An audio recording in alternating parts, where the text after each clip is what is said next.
They've got files on all of us. They've taken pictures of us, our vehicles, our license plates. Yep. They know our habits. I know that sounds really conspiracy theory-ish, but it's not.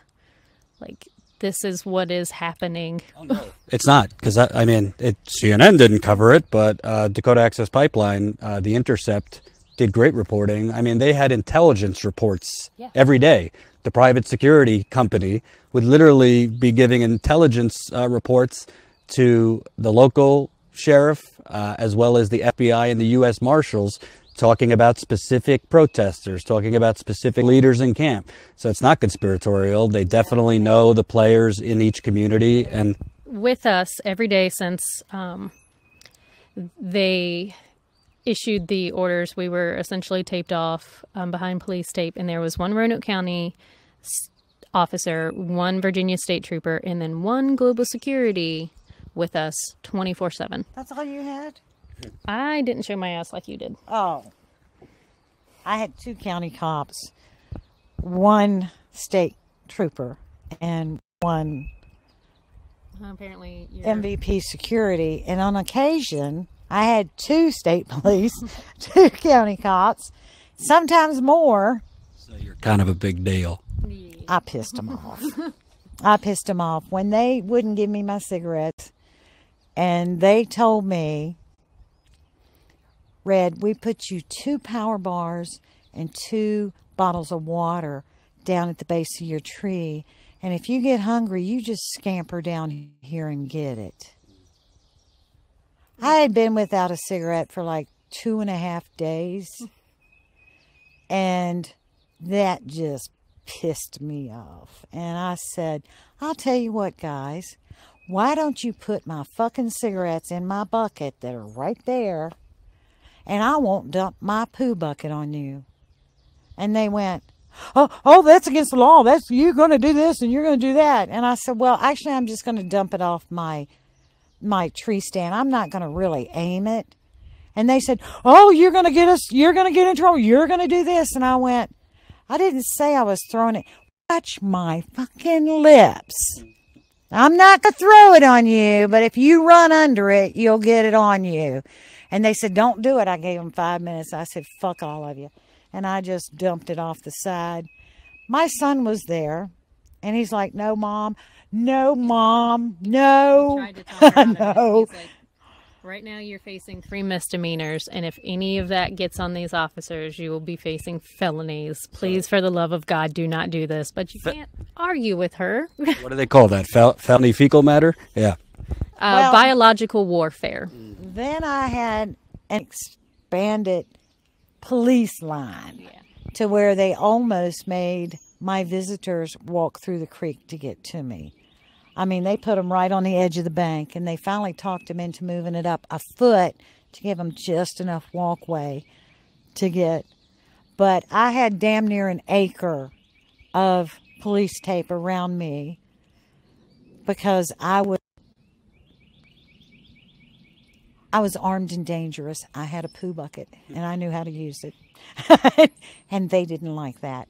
And I was asked more than once if I had a weapon, because at one point I said, I do have a fork and I know how to use it. And I will fork someone.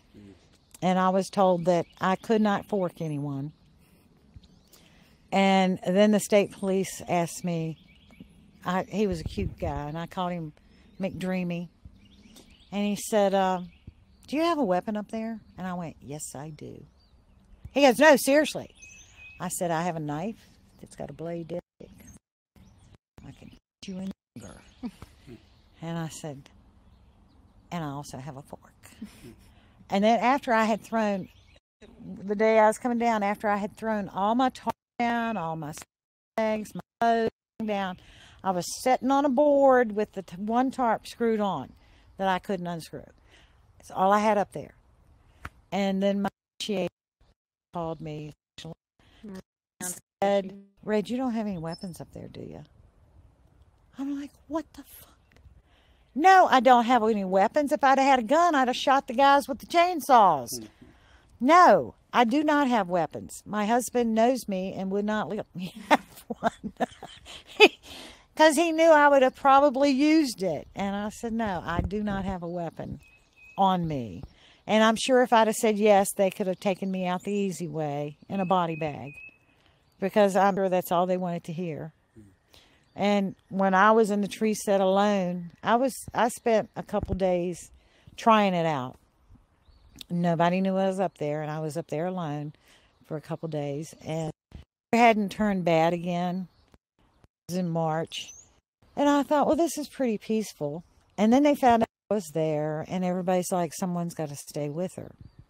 And this 24-year-old darling girl going to Radford, getting her master's, said, I've got a sleeping bag, I'll stay. And I'm sitting there looking at her going, she's as big as a minute, she's all of 24, and she's going to guard me. And she stayed, and it got so cold that night. And she stayed with me all night on the ground by herself. And the next day, no one was available, and she stayed the next day with me.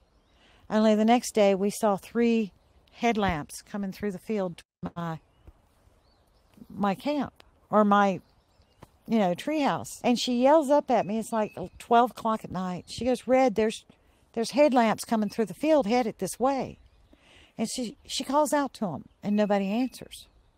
And she goes, what can I do? Well, I can't get down without a ladder, and she can't.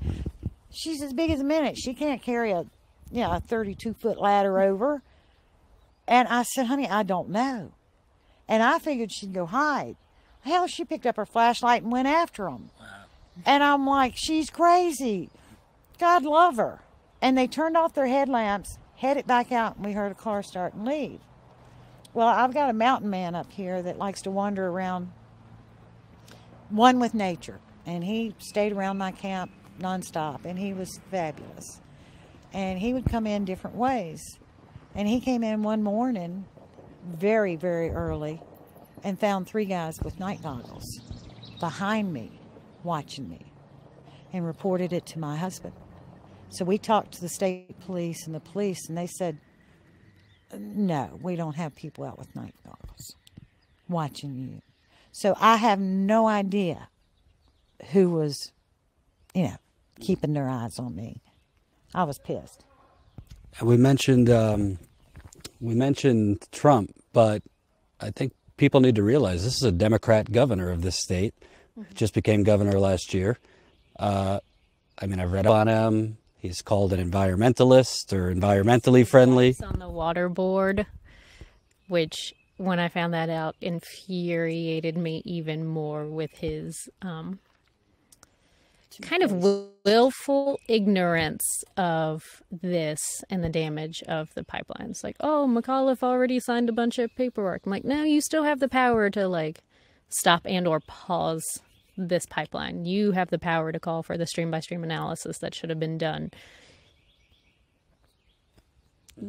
Step up to your role, essentially. So Terry McAuliffe was the Virginia governor before. Ralph Northam was his lieutenant governor. McAuliffe basically rubber stamped it. Then Ralph Northam comes in. Like I said earlier, he did get money from oil and gas. I remember the DNC and everybody was rah-rah. We need to get a Democrat back in the governor's house to continue from McAuliffe. But it just seems like almost like turning a blind eye. I've heard, he was quoted saying, I agree with their right to protest, but your husband told me he called you a criminal or something like that. I was breaking the law, and he was worried about my health because of the cigarette smoking. In the elements. But not worried about the explosion right under you. No, he's not worried about the water I drink or the bomb that they're planting under me or the tree cutting and the wildlife.